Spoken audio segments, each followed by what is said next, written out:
So,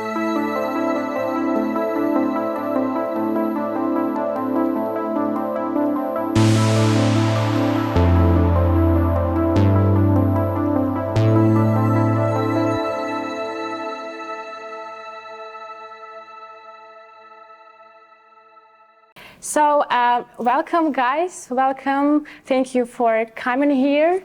I'm happy to introduce you our first FINSIGHT guest, Dr. Ralf Seiz. Thank you for coming here. It's our pleasure to having you here. Thank you for your time, for finding some time in your busy schedule. Thank you, thanks for inviting me. It's great to be here. For those of you guys who don't know Dr. Ralf Seiz, he's the CEO of the asset management firm Finreon. He's also chairman of the board of directors at Finpact. He's also a lecturer at the University of St. Gallen, and he was a co-founder of course, FOCUSWATER. Welcome, Ralf. Thank you. We will begin our interview with the Blitz. It will be short questions, and you need to answer them also quickly, just first thought that comes to your mind. You don't need to think a lot. So first of all, mission without money or money without mission in your, I think mission without money is, you know, at the beginning usually you don't have money if you start a project. Even when we started FOCUSWATER or when I started Finreon, we didn't start with big money, so we didn't have money, but we had good ideas and power to bring it to the ground. Would you spend more time with your family or with the discussion with the new client that can bring a lot of money to your firm? I think it's always like a little bit of balance between family, friends, and company. So I really try to have free weekends, even at the beginning, to have like a work-life balance. But of course, clients are super important, and also sometimes, you know, they have like a little bit mix between your personal life and your business life. Low risk or big return? I think it's more big return, because, you know, if you have if you are going to found a company, it's always about having success with this company. It's about having a return, and you need to take risk. It's like it's the DNA of founding a company, is taking risk, and that's why usually people are not. Usually some people are afraid of founding a company because they are risk averse. They don't like to take the risk, and I think this is super important to be to take the risk and really to go for the return. And the return is not money, it can also be like a success, a personal success for yourself. Yeah, so you are not a risk-averse person. No. We understand. Okay. Now you need to complete the sentence. Also short, just the first thing that comes to your mind. I read the news every day. Reading news? Yes. Yes, every day. I was really news addicted when I was younger, but now still I read newspapers every day. Okay. Vacation in the mountains or by the ocean? By the ocean. Okay. And suppose you finished with your lecture, with the lecture material 20 minutes earlier. What will you do? Maybe you will let students go, or... I let them go, no problem. Okay, then students love you, I guess. So can you tell us a little bit more how the average day of the CEO lecture is? I really have a mixed day because I teach still 3 courses at the University of St. Gallen, so sometimes I'm teaching there. Then I go back to the office. We have like now almost more than 30 people here in Zurich, so I'm most of the time here in Zurich in the office. So then I talk to clients, I have internal meetings with my employees, and so I go to visit clients. Also, there's a lot of travel activity because we have clients in Germany, in Italy, in Austria, so it also needs me sometimes, to visit the clients. So I think it's I have really the privilege to have a really nice average day doing different stuff. But do you find some time for your hobbies? Yeah, I try to do more sports now, especially if I'm in Zurich here, then I have more time to do sports. But actually, it's not that much time left at the end of the day, that's right. Do you agree with this bizarre paradox that the less time you have, the more you can do? I mean, yes, because you have to be very efficient.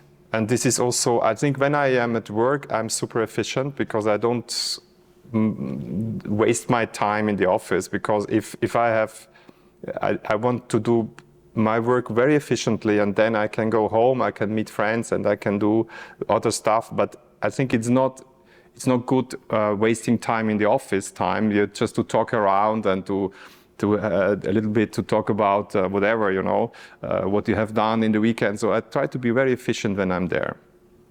I found the information on the internet that you've worked at CERN. Yes. Is it correct? Yes. And I can imagine CERN is one of the most prestigious nuclear research institutes in the world. What was your role? Was it somehow connected to your degree? Master. Yeah. Yeah, master thesis. I did my master thesis there. I was there for 9 months. I was living on the campus of the CERN, and I studied physics at the ETH, so very close to here. And then a part of my master thesis was a project for the LHC, the Large Hadron Collider. This was the new collider they built after when I finished my master there. And the lab, the smaller one, the Large Electron-Positron Collider, they stopped it when I was there. It was around 2000 when I was there. So it was 25 years ago. So that's why they started to build a new LHC collider. And then I decided to go to the financial industry. Okay, so you left CERN and didn't want to continue working there. Yep. Because of the... Because it was to decide whether I want to do a PhD in physics at the CERN, or I want to switch and to go to do something totally different, to go to a consultancy company or to go to a bank. So I decided to go to the financial industry. Can you describe us this moment when you realize you want to change fields? Because physics, economics, they're quite different. Which thoughts, which feelings did you have when you decided to change that? Yeah, I liked physics, and I liked also the study at ETH. It was really amazing. I liked also doing this, but finally, as I said, they stopped the LAP, the lab collider. So it was not that much physics anymore for a couple of years, because then after, 5-6 years, they restarted the LHC project. So for me, it was to decide whether I want to have a life in physics or not. So it was hard to make this decision, because I put a lot of energy in my studies as well, and I finished the master in physics. So then, but I was interested in doing some different stuff. And also it's a little bit in my life, I try to do different stuffs, and I felt that I'm an entrepreneur. I like to build some stuff. I wanted to build up a company. So that's why I decided there not to do the PhD at the CERN. I decided to go into the industry. But why did you choose finance, economics, sorry? Actually, I was in a consulting company, and then they put me in the financial industry department. Okay. So it was it could be that they put me in the pharmaceutical department, but it was they put me in the financial, so it was randomly. And then I was kind of interested in this field. And then I was thinking, maybe what should I do? Because I didn't have the background in finance, so I decided to do a PhD in finance later. So was your work at the consultancy firm somehow connected to your position as business analyst? Exactly. Exactly. Yeah, exactly. Great. So you have degrees in both in economics and finance. Can you apply those knowledge in your everyday or like just in life? Is it like, do you have benefits that you also? You mean physics and economics? Yes.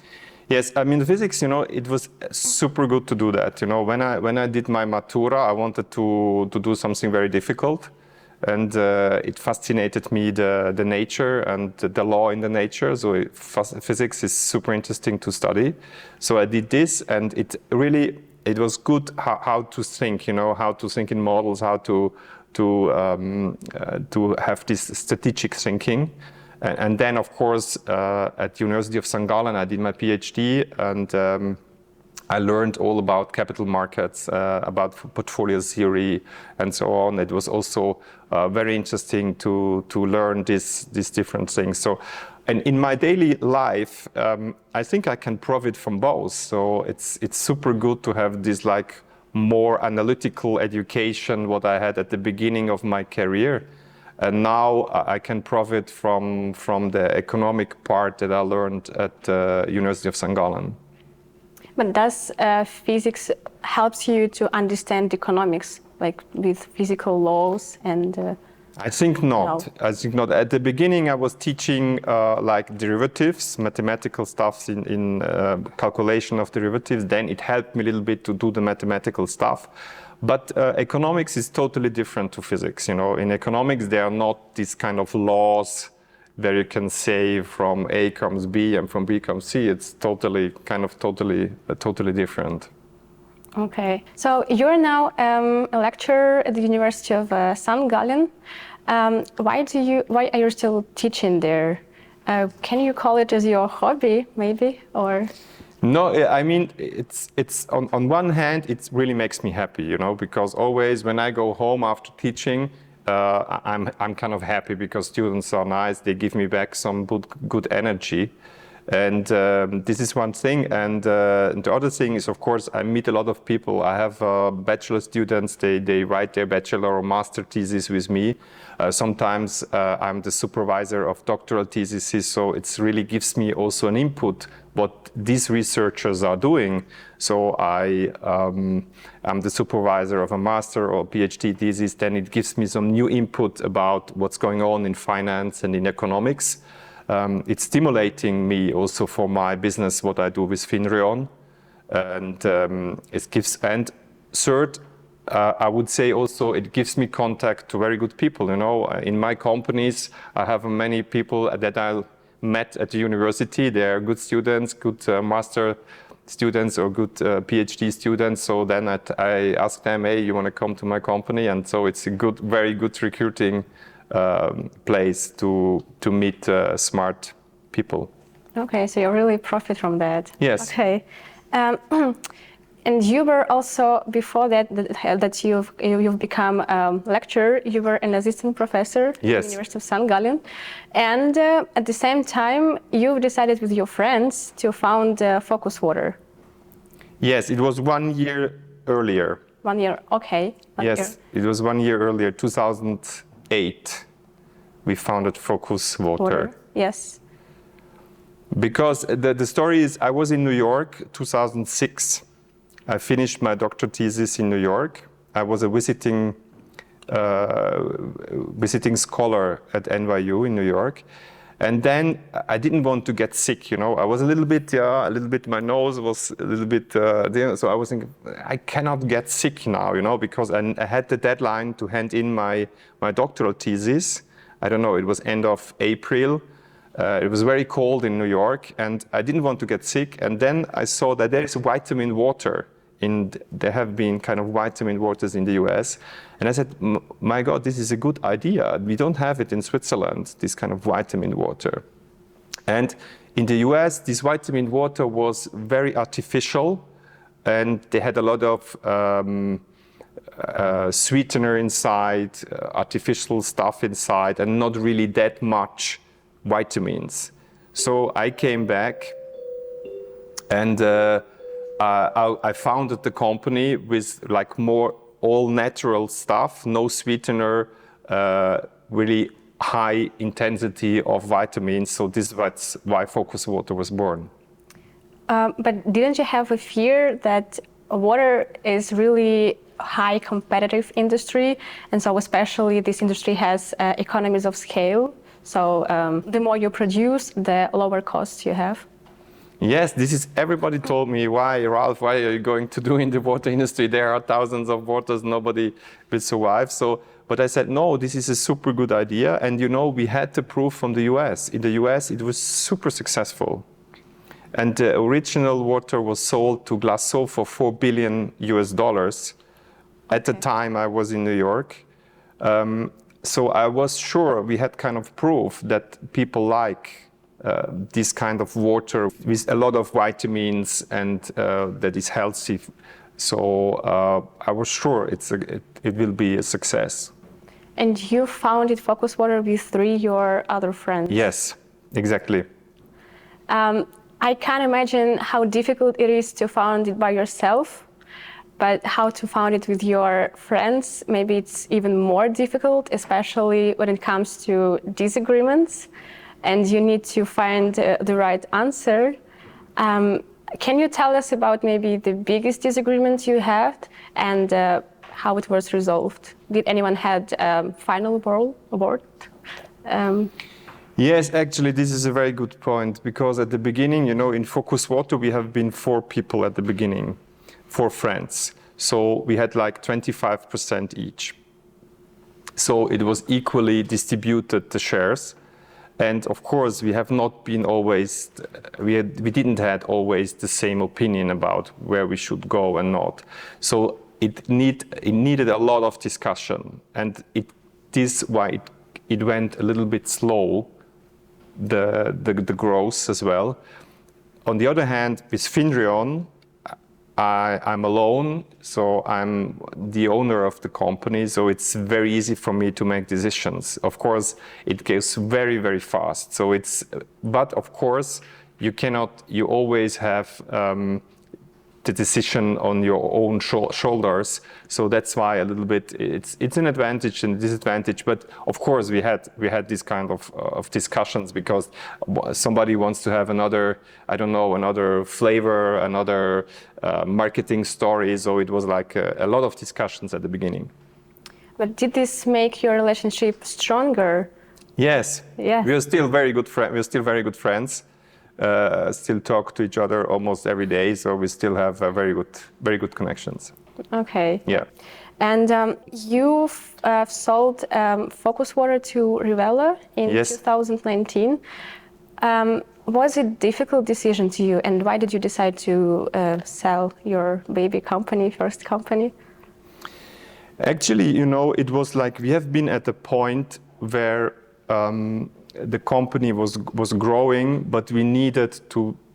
It was still kind of a startup at this point. It was 10 years. We had 8 employees, but still it was kind of a startup. We wanted to go to expand to Germany and other countries. So we knew that it should be on a more stable fundament, the company. And then Rivella was asking us if we want to sell it to them. And then, first of all, we said no. And then in a second step, okay, let's think about this. And then we started to negotiate with Rivella at this point. And I think it was a very good decision to do that. Not everybody was that enthusiastic at this time to do that, because some of the shareholders wanted to keep it for longer, some they wanted to sell it, so it's a little bit, but at the end we could convince that it's a good decision to go to Rivella. Rivella is a very good company, a Swiss-based company, so it's a very good fit at the end. And what was your role at the FOCUSWATER? I guess you 4 had like different roles. Yes, I was the CEO at this time, and we had somebody who was CFO, who did all the financial stuff. We had somebody for marketing, and then somebody for design. So it was your like first experience to then open your own company.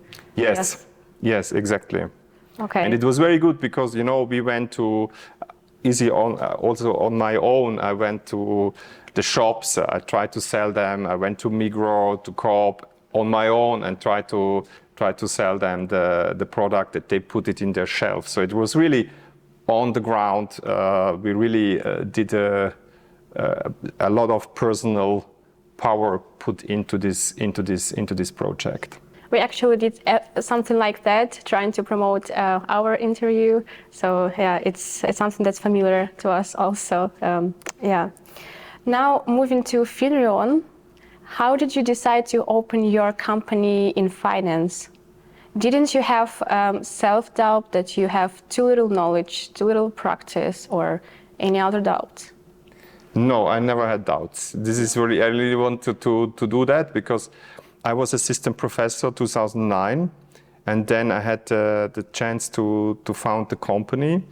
Really, I was alone, so I had one table from IKEA, and I rented one small office in St. Gallen at this time, and I started with one client, and this was my first project then, and yeah, this was, I never had doubts that it would not work.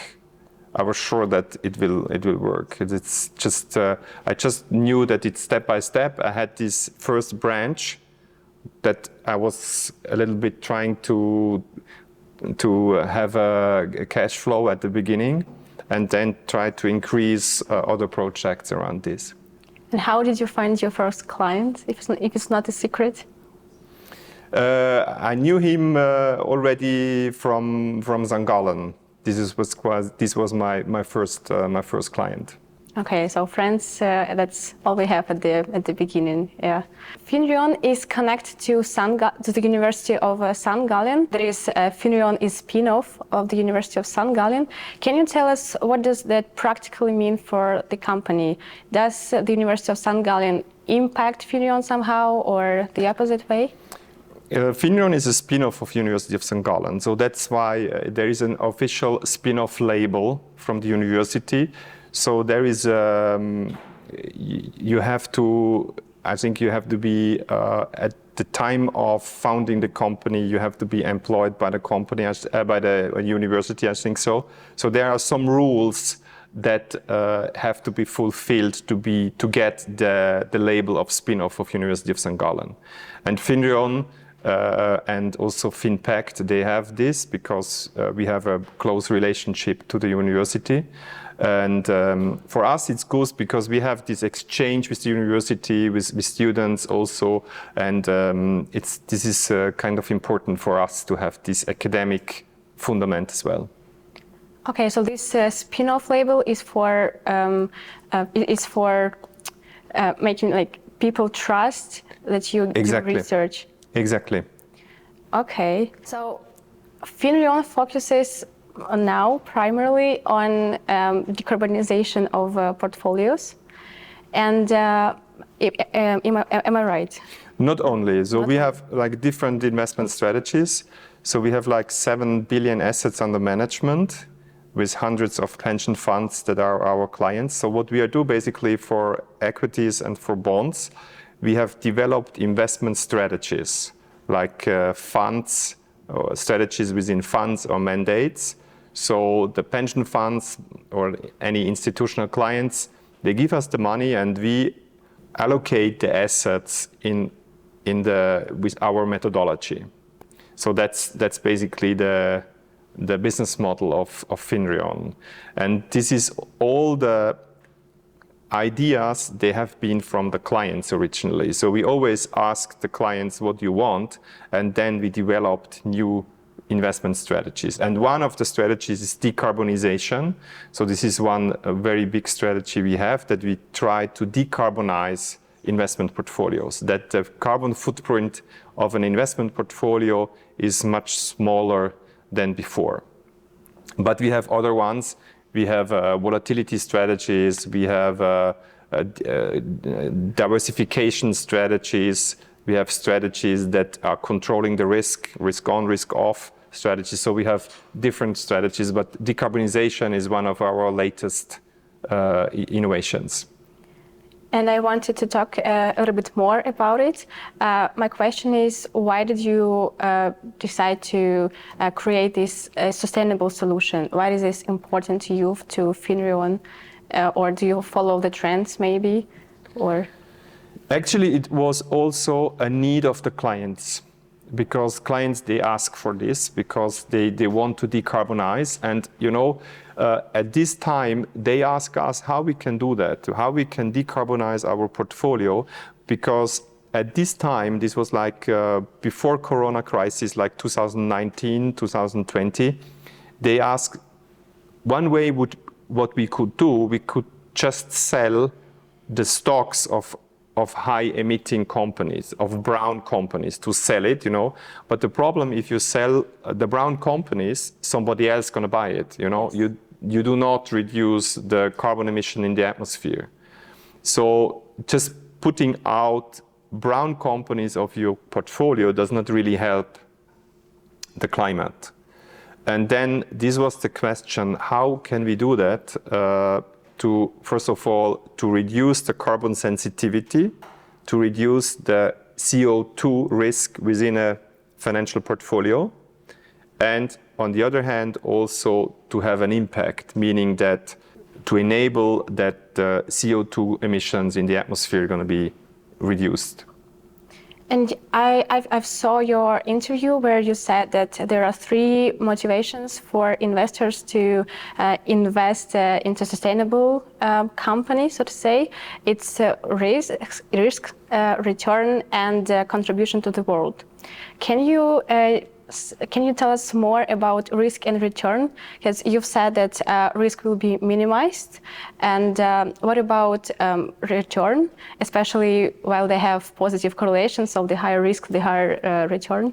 And yeah. Yes, it's a very good question. So the first motivation why clients like to reduce their carbon footprint is the risk. I mean, risk is carbon risk because maybe CO2 is taxed. There are taxes maybe in the future, so it's kind of a risk. There's a risk of stranded assets, so the economy that doesn't work in the future. And it's a reputation risk and so on. So they like to reduce it from a risk perspective. And there is another group of investors, they think that green economy is performing better than brown economy. But honestly, we don't know it, you know. If you look at on an industry level, you can say, okay, if you compare a pharma company, a green pharma to a brown pharma, we believe that on average, green economy should perform the same like brown economy if you adjust for risk factors. So with the same risk, brown and green should be the same. So you should not lose money when you are going to invest into the green economy. And what we do, we invest in the same sectors. So we invest in all sectors, we invest in all countries, in all currencies. So we do not have any biases to certain sectors or to certain countries. So we try to invest everywhere, but just in the companies with much better carbon footprint and with better climate risk ratings. And do you observe that companies from a brown economy change them, or you didn't have much time to observe it?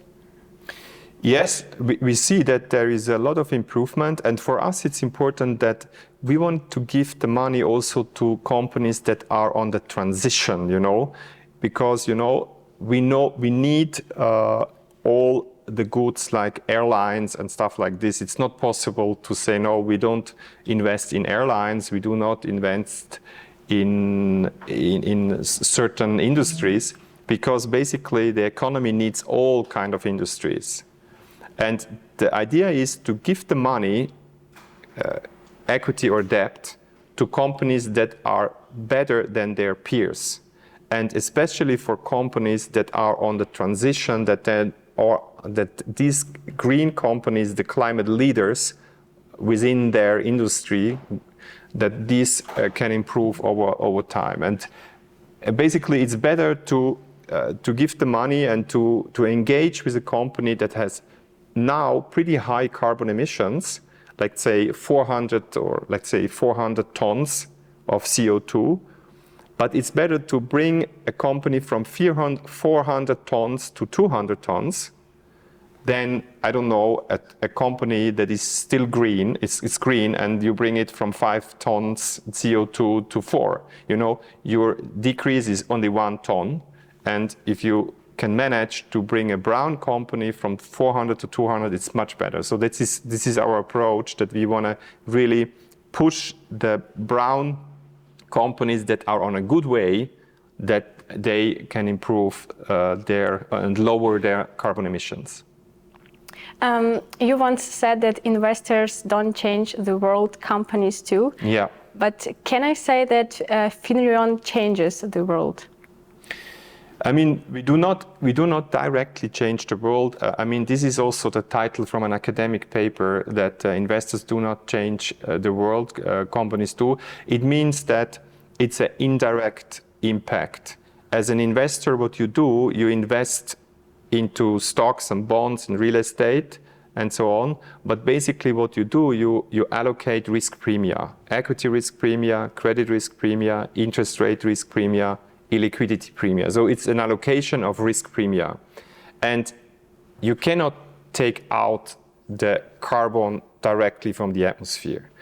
This would be the case if you're going to plant trees and you invest in trees, but this does not really change our economy. You know, we cannot just plant a lot of trees to take out CO2 from the atmosphere. This will not bring that much, because we have really to change the existing economy, the existing brown economy, to become greener. And this is the approach. And the approach is, you have to put pressure on the companies through engagement, through market signals, selling stocks, increasing their cost of capital and so on, through communication, so then to put them in the right direction. But you cannot save it on your own. Yeah, I agree.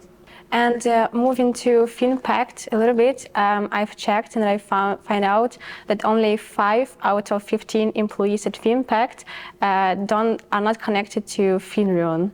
Can you and am I right that Finreon is mostly for institutional investors and Finpact for private investors? Yes, exactly. Why didn't you just make this like one company with all solutions? Why does this separation exist? It's a different business model. So in Finreon, we are developing, and it's a kind of financial engineering of investment solutions, basically for institutional clients, pension funds, insurance companies, family offices, ultra-high net worth individuals, for instance. And in Finpact, it's really the idea for the affluent clients. It's really for private, for everybody.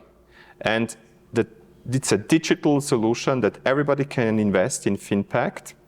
And the idea is, and the new USP is, our target group is the 50+ generation. Yeah. Because so far, when I looked at the digital investment space, the target group was always young people like you here in, this was like young people. They tried to convince young people to invest in digital investment platforms. But honestly, young people, they don't have money to invest usually. So it's very hard to have a successful business model with a young target group. So we decided to go for the 50+ generation, because if they're 50+, they have much more money.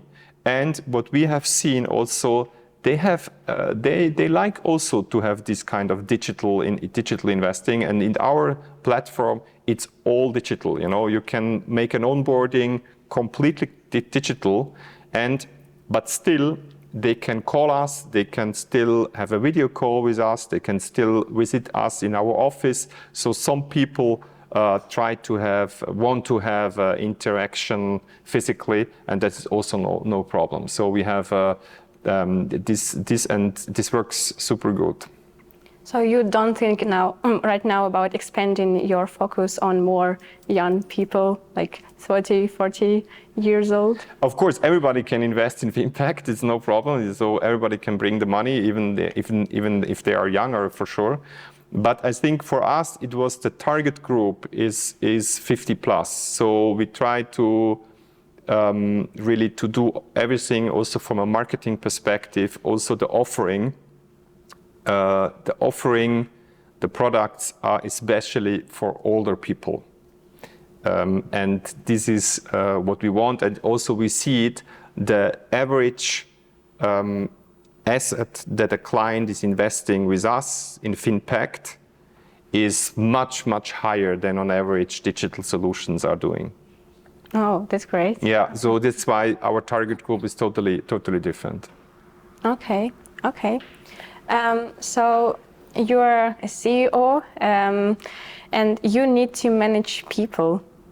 Can you tell us where did you acquire these skills, and can one learn these skills somewhere, like business subjects, courses, I don't know, camps, boot camps, or? It's a good question. You have to ask my employees about how I'm doing this. No, I never did courses. Actually, I was in the Swiss Army for a couple of years, so I did kind of a little bit longer. I stayed a little bit longer in the Swiss Army. Maybe I got some skills there when I was super young. As I became a captain in the Swiss Army, so I had like some skills maybe from there. But I think, you know, leadership is personal. It's a personal stuff. It's about being empathic with people. Also like to work with other people, and also it's about talking to clients, you know, to convince them. It's super important to have this kind of personality that people say, yes, we're gonna trust these people. So how do you convince people then? How can you give us an insight how to communicate with your partners, employees, so that they respect you, but they don't see you much higher than you, like that you still keep this innovation atmosphere, friendly atmosphere? Can you give us some insight on that? I think it's important to be honest and transparent, that they really can feel you, you know, that I really try to communicate very open, and they really can see if what I like and what I don't like. So to be like very transparent. And also it's important to convince people about an idea. You know, what I did also with FOCUSWATER, to convince that it is a good idea, or with Finpact, that you have to be like enthusiastic about an idea, and then you will find employees, you come with you, and you find clients or investors that say, yes, okay, we're gonna trust you. And this is super important, because when you are founding a company and you need partners, maybe if you want to do B2B business, for instance, or B2B2C business, so it's super important to have like kind of that people trust you, and somehow people trusted me. This is super important, I think. Maybe that was because you believed in your idea. That it would be useful for people, so they trusted you. So because they maybe it was because of this, yeah. And now, question that for me especially interesting, and I guess for students also who are new to the corporate world. You are a CEO, and can you tell us piece of advice on how to ask for a promotion for us as students, and when to make it? That's a good question. I think, you know, you should always ask for a promotion. It's not, but you should not be disappointed if it doesn't work at that moment, maybe 1 year later. But usually people are afraid of asking. But I think it's a good, because usually also in my companies, we have a yearly evaluation with our employees. So it's also a good time to talk about what are the plans for the future, what is my development path within the company. Yeah. So is it okay to ask for a promotion every year or every half of the year, or what is your recommendation? I would say, usually it's like I would say on a 2-year. 2 years. I think usually so in the industry it's like after. I mean, if you are in a new role, then it takes some time to be in this role, like a team leader, or you are like have responsibility for this or that, and it takes some time. And I think so after 1 and 2 years, I would say 2 years, it could be a next step, and there it's probably a good time to have a promotion to the next level. And were there situations when you needed to make cost cuts and some really good employee asked you for a promotion? Were such situations? If not, what would you do in such situation? It has not been that situation in my companies, but I would tell them the truth, that if it would not be possible at this moment. But usually the employees, they feel it, a little bit. They feel how successful the company is. For sure, they don't know the exact numbers, but they feel it. And, for employees, it's also important to be part of a successful story. And for employees, it's also important, not only their salary, but it's also important to be employed by a successful company. And this gives then the success, gives another success in the future. Okay, thank you. Now, looking back to you on your rich experience, really rich with different companies, different positions, do you think you would redo your physics degree to financial degree, for example, or do you have something like that in your? No, I don't have regrets in this. I would really do the same. I mean, you can switch from physics to economics, but you cannot switch from economics to physics. It's not possible. Sure. But so I think I learned a lot, and also, it was not everything at the time. So it's always a step-by-step process. It's also what I tell my employees. You have to go to the hill, and then you go to a big mountain, and then you go to the Mount Everest at the end. But usually also students, if they are writing their master or PhD thesis, they directly want to go to Mount Everest, and this is not possible. That's why I always tell also my employees, they always want to go directly to the best solution, and then I say, no, let's start step by step. Let's go to a hill, and if we are on the hill, let's go to the mountain and then to the Mount Everest. So it's because the other way is not successful. I have seen students, PhD students, they stop their PhD because they have been on the wrong, they wanted to go directly to Mount Everest, and this is usually not possible. So you are a passionate person, I guess. Yes, I'm passionate, and I'm a person that is, putting the power on the ground. So because there are a lot of ideas, and there are many better ideas that I had in my life, maybe also with FOCUSWATER or Finreon, but just having a good idea or having a good business idea is not enough. I see many people having excellent ideas, but they are afraid of doing that. They are afraid, or they don't put really the power on the ground. And sometimes the idea is something, but it have not to be the greatest idea on the world. The most important thing is that you are hands-on, and you put you take the phone, you call the clients, you're like active, you do something. This is super important. The idea is okay, but putting the power on the ground is much more important. Yeah. So which advice would you then give to the students who are thinking about starting their business in the future?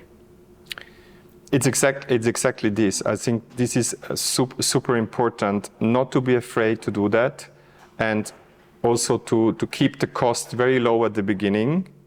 And also B2B is much easier than B2C. Really? Also with FOCUSWATER, at the beginning, we tried to sell the products to other companies, and then these companies sell it to the end clients. So it's much easier, and also for me, it was important that I have one branch where I get some cash flow. And this was important to start only with one branch, and then to increase the business by starting new small branches. But the first branch gives me enough money and cash flow to pay my bills. And this is really what I would recommend to. I never wrote any business plans or business cases. I never did this because, you know, I think people are trying to write a lot of business plans and so on. So for me, it's more important to take actions. But does these do these plans structure your thoughts so that you can better understand of how you will do the project? A little bit, yes, but sometimes I have it in my mind or in my gut feeling where I wanted to go. It's not about, you know, business plans. I mean, maybe the business plan is good because it's kind of a process where you go through and you can order your mind a little bit and your thoughts. But at the end, I think sometimes people are wasting a little bit time with doing this paperwork instead of really calling the client, you know, and to go there and say, hey, this is a good product. You want to buy it or not? You know, this is like just being hands-on. Okay, because that's exactly that we are learning these business-related subjects that we need to have a business plan. Okay, but there are really lots of entrepreneurs out there right now. There are so many boot camps that say, oh, come to us, we will teach you how to be an entrepreneur, and etc. Do you think it's kind of a bubble right now with this entrepreneurship, and that's not everyone needs to be an entrepreneur? I think it depends on if you feel it that you like to take the risk, and you can sleep well even if you don't know if you have enough money in the next months or next 2 months. So then I would recommend everybody. It was the best decision in my life to be an entrepreneur. But you know, I grew up like this. My father, my grandfather, everybody was having their own companies. So I was never thinking about that I would not do it. So it was always in my mind to do that. From the childhood? Yes, somehow, yes. Okay. Suppose you could come back to the time that you were like us, 20s student. What would you say to yourself? Which advice would you give?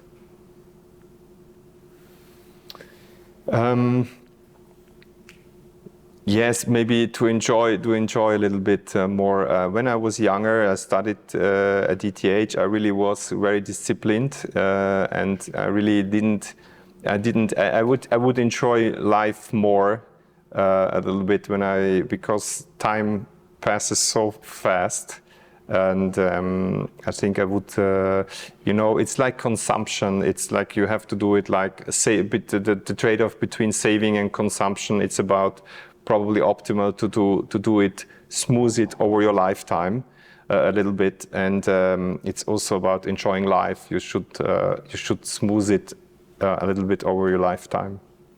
So if we students right now, do you think we need to more like study so that we later have more knowledge, more expertise, or do we need more like network, or I don't know, think already about own company?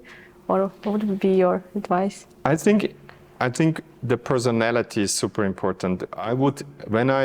For younger students or people, I would recommend to invest in your own personality, because personality is more important than your grades.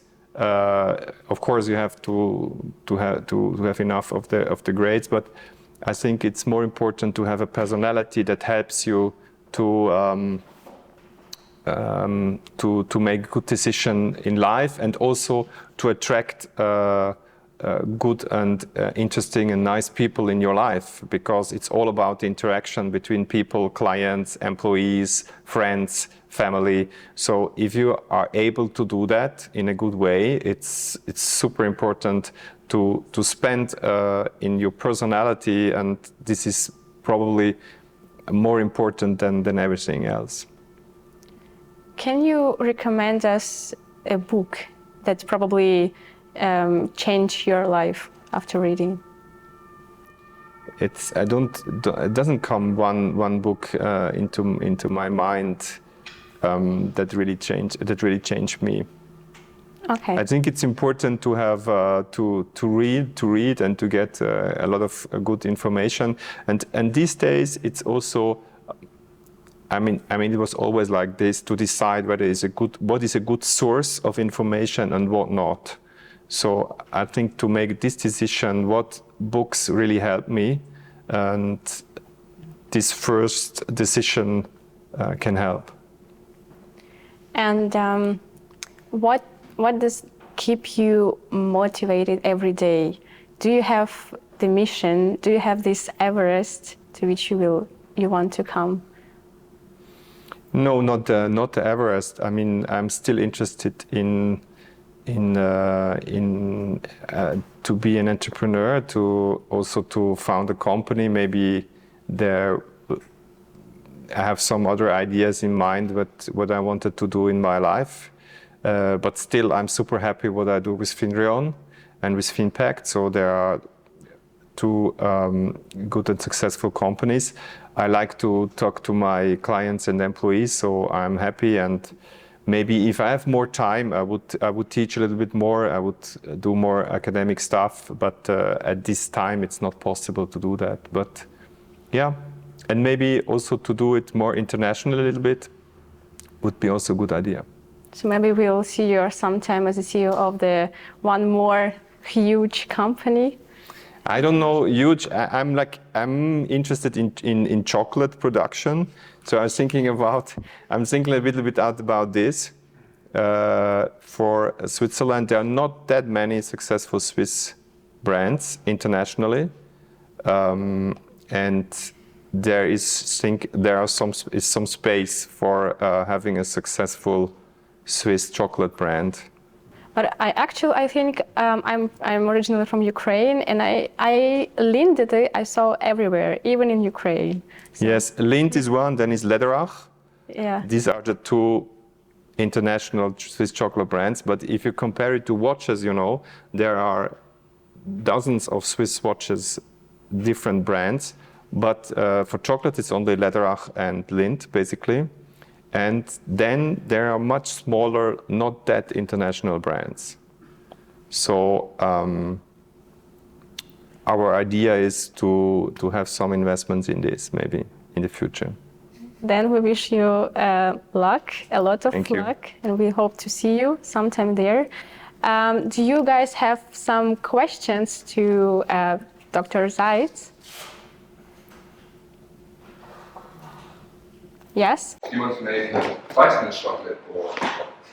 No, this is not another company. No, the idea is, we think, Swiss chocolate is, everybody likes chocolate, and there are not that many good brands worldwide, and the idea is really to establish a chocolate brand internationally with Swiss chocolate, but high quality, super high quality chocolate. And yeah, this is the idea. We are talking to some of the players. We are a group of 4 people now trying to make an acquisition and to push it more internationally. But just normal chocolate.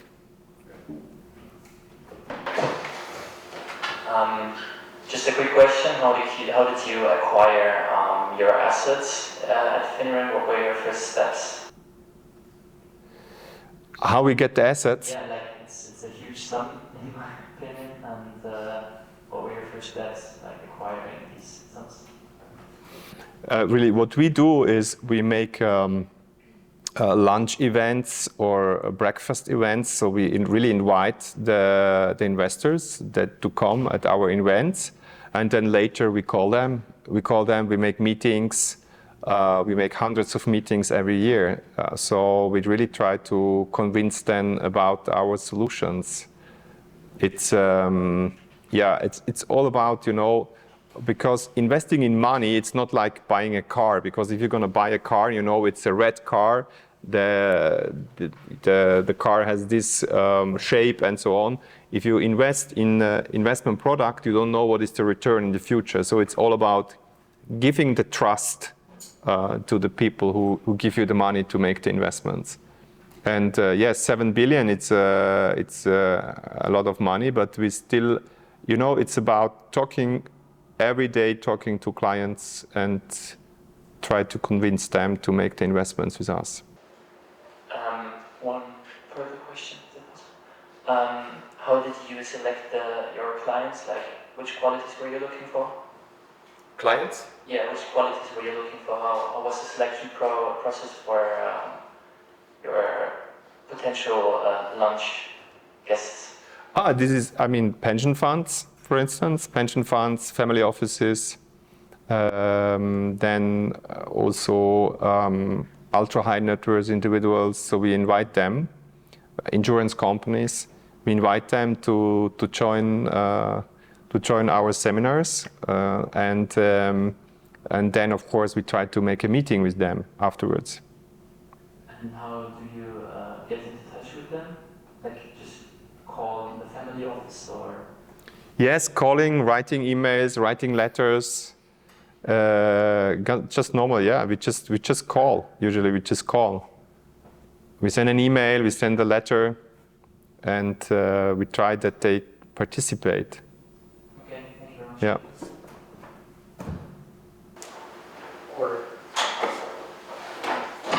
Okay, thanks for being here. I would like to know where you see Switzerland and Europe in the next 10 years.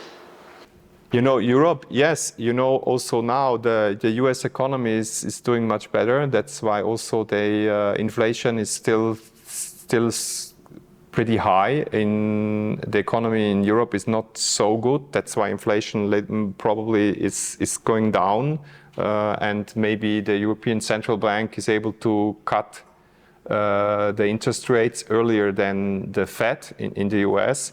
So yes, for Europe, it's important that between Asia and the US, that we are not like coming into a conflict between these two very big economies. And for me, it's also important that in Europe we have the best schools and universities. Education will be super important for Europe, because Europe, the Western part at least, we don't have like commodities that much. So for Germany, for Switzerland, France, England, it's super important to have a super good innovation in the products, and education is important. But when I see the best universities have been in Europe 100 years ago, and now they are in the US, I don't know, 8 of the 10 best universities are in the US, but now it's going to be in Asia maybe, and we have to think about what is important, how we can improve the economy in Europe. It's about innovation. Innovation needs a good education. So one goal could be to build up the super good universities in Europe again. Thank you.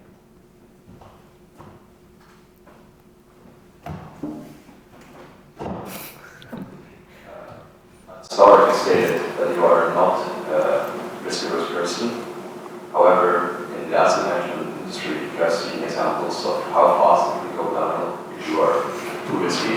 For example, people's capital management. So, how do you think, how much and how has your appetite for risk evolved your career? This is a very good question. There are two different things, In life, as an entrepreneur, it's obvious you have to take risk. because otherwise you cannot get the returns. Because sometimes it works, sometimes not. Sometimes you are launching a product, people like it, sometimes not. So this is important to take the risk there. But in asset management, it's important to control the risk, because there it's risk about how you allocate your stocks within a portfolio.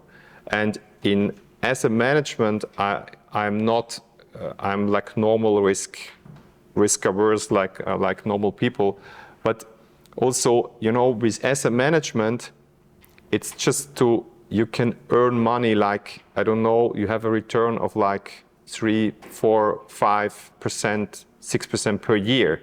This is like how I allocate my assets with a long horizon. But you cannot get super rich with asset management. It's allocation of assets as an investor, I mean.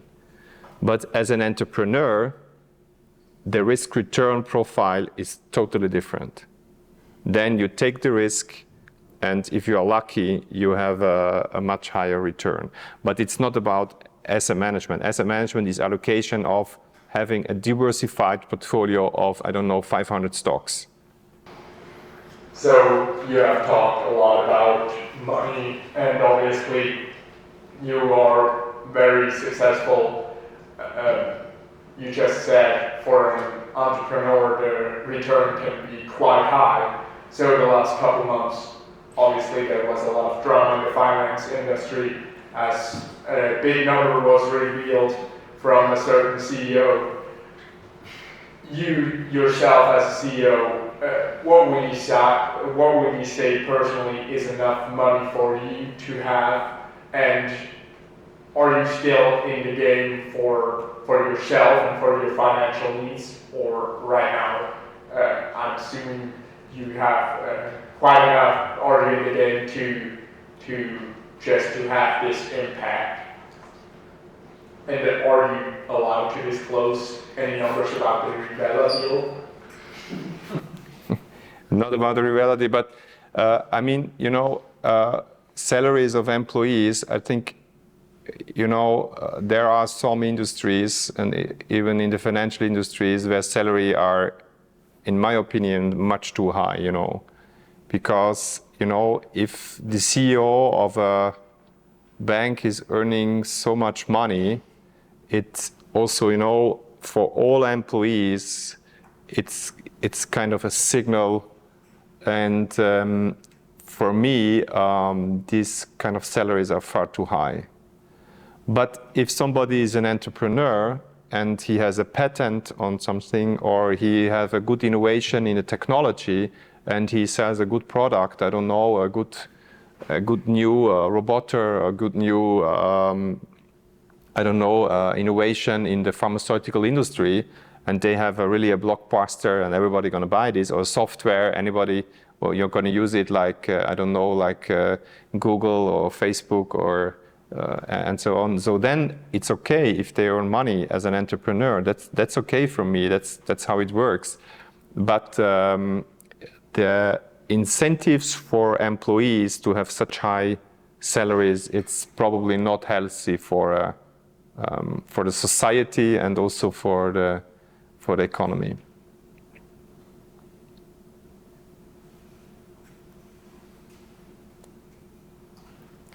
Okay, so thank you guys. Thank you, Ralf, for coming here. Thanks for inviting me. It was a pleasure to having you here. We say goodbye to you guys, and we hope to see you next time. Thank you, Ralf, again. Thank you. Thank you. Thank you very much. Thank you.